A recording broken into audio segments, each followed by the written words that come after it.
जी तो गाइस अस्सलाम वालेकुम। उम्मीद है आप सब खैरियत से होंगे।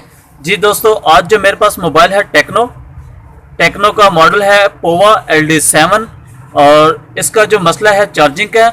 अगर आपके पास मोबाइल जो स्लो चार्जिंग करता हो या कभी कनेक्टिंग करता हो कभी कनेक्टिंग नहीं करता है चार्जिंग, तो उसके लिए मैं आपको एक आसान सी ट्रिक बता देता हूँ और इसका फॉल्ट भी हम ट्रेस करेंगे और इसको ठीक करेंगे। जो दोस्त मेरे चैनल पर नए हैं उनसे गुजारिश है मेरे चैनल को सब्सक्राइब करें, लाइक करें और कमेंट्स में अपनी राय का जरूर दिया करें। अगर आपके टेक्नो के मोबाइल स्लो चार्जिंग करता हो या फिर कभी चार्जिंग कनेक्ट कभी डिस्कनेक्ट करता हो, तो आप उसके चार्जिंग के जैक को टूथब्रश की मदद से अच्छे से वॉश करें, साफ करें और आपके मोबाइल की चार्जिंग का जो कनेक्टिंग और डिस्कनेक्टिंग का मसला है वो इंशाल्लाह ठीक हो जाएगा। इसको हमने जैक को साफ किया और इसको चार्जिंग पे लगाया, लेकिन ये चार्जिंग फिर भी नहीं कर रहा। तो इसके लिए हमें मोबाइल को ओपन करना पड़ेगा, खोलना पड़ेगा। सबसे पहले हम इसकी सिम ट्रे को बाहर निकालेंगे।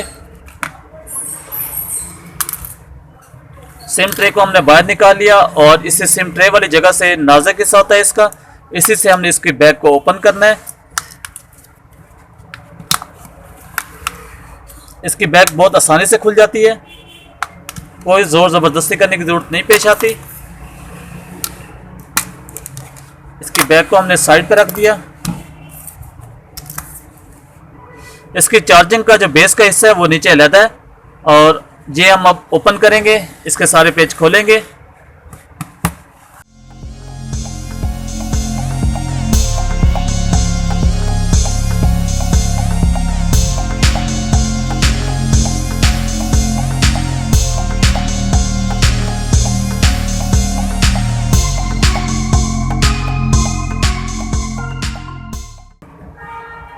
चार्जिंग की पोर्ट पे हमने चार्जिंग केबल लगानी है और नेगेटिव पे हमने ब्लैक प्रोड का इस्तेमाल करना है। एनालॉग मीटर को DC वोल्टेज 10 पे सिलेक्ट कर लेना है। ये डायोड हमारा चार्जिंग का पॉजिटिव पे लगा हुआ है, इसके इस साइड पे पॉजिटिव आना चाहिए, तो यहाँ पे इसके चार्जिंग के पॉजिटिव वोल्टेज नहीं आ रहे। अब हम चार्जिंग की बेस के बिल्कुल पीछे पहले पॉइंट पे दाएं हाथ से इसके पॉजिटिव पॉइंट कंफर्म करेंगे, तो यहाँ भी इसके पॉजिटिव वोल्टेज नहीं आ रहे। ये चार्जिंग की पोर्ट हमारी ख़राब है, इसको हम रिप्लेस करेंगे। चार्जिंग पोर्ट को उतारने से पहले हम इसके माइक को प्रोटेक्ट करेंगे, कवर करेंगे, ताकि इसमें कोई कचरा या इसमें क्लीनर की स्प्रे जो है वो ना चली जाए। माइक को हमने कवर कर देना है, उसके बाद हमने इसकी चार्जिंग बेस उतारनी है।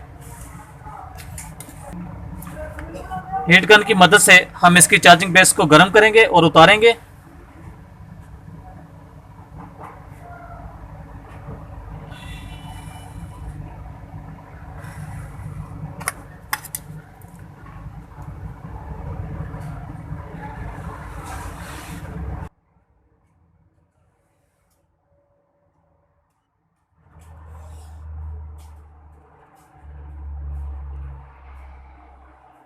इस तरह से हमने चार्जिंग बेस को उतार लेना है।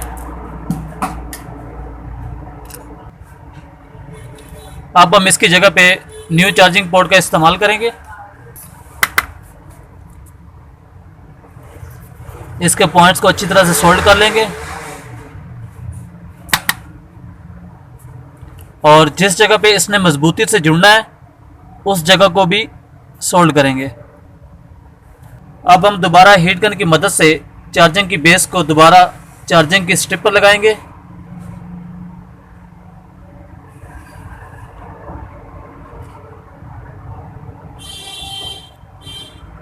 चार्जिंग की बेस को अच्छी तरह से हिला के अपने पॉइंट्स पर फिक्स कर लेना है और आप देख सकते हैं पहले पॉइंट सोल्ड करने से हमें दोबारा काविया लगाने की ज़रूरत नहीं पड़ती। हमारे चार्जिंग बेस के मुकम्मल पॉइंट्स बराबर सोल्ड होते हैं। अब हम दोबारा उसी तरह इसको कंफर्म करेंगे। चार्जर की पोर्ट में हम चार्जर की केबल लगाएंगे और नेगेटिव पे ब्लैक प्रोड और उसी डायोड पे हमने पॉजिटिव वोल्टेज कंफर्म करने हैं। तो जैसा कि आप देख रहे हैं हमारे अब चार्जिंग के वोल्टेज पूरे कंफर्म आ रहे हैं 5 वोल्ट। अब हम इसे दोबारा इनर में फिक्स करेंगे और मोबाइल की चार्जिंग कंफर्म करेंगे। हमारे वोल्टेज ओके हो चुके हैं। चार्जिंग की स्ट्रिप को हमने इनर में फिक्स कर दिया दोबारा अपनी जगह पे और अब हम इसे चार्जिंग पे लगाएंगे और इसके चार्जिंग के एम्पेयर कंफर्म करेंगे। हमने मोबाइल को चार्जिंग पे लगाया और हमारे मोबाइल ने चार्जिंग शो किया इस वक्त, और इसके चार्जिंग एम्पेयर भी बिल्कुल 1 एम्पेयर ले रहा है और ये बिल्कुल 100% ओके चार्ज होगा और चार्जिंग के एम्पेयर भी बिल्कुल 100% ओके है। जी तो गाइस मिलते हैं नेक्स्ट वीडियो में। नेक्स्ट वीडियो तक के लिए अल्लाह हाफिज़।